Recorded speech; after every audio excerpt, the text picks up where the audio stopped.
Good morning. Good morning. Hello, hello. What are we talking about today, Sarah? Oh, that time we put that customer in jail. That's a true story.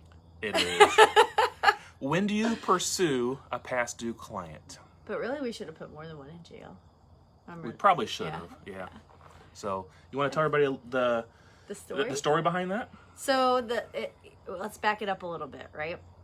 It started with, we did a job, right? A very small landscape very job. small landscape job for someone. And what's interesting about this is that it was a past client.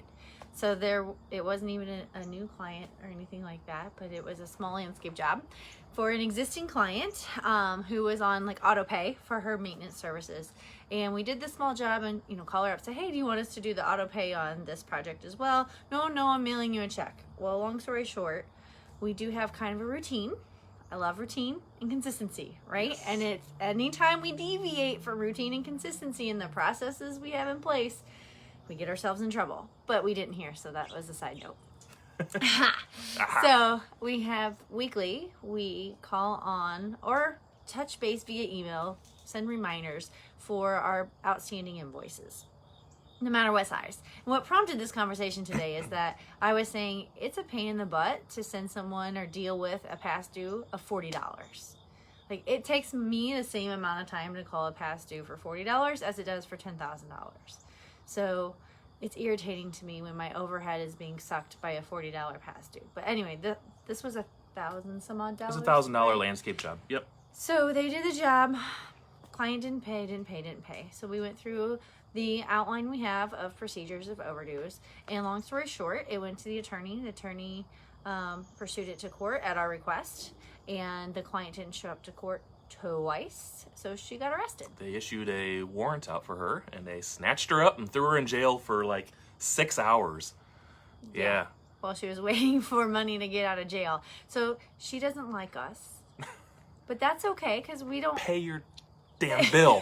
We're not gonna... she's not our ideal client, obviously. But some people would say, I can't believe you pursued that. And I get what they're saying. At the same time, I'm still ahead, right? I had to pay an attorney. I had fees, court fees. But I'm still ahead. I'm still ahead than her stiffing me the full amount. And it's just kind of a hard stance we've really taken with people.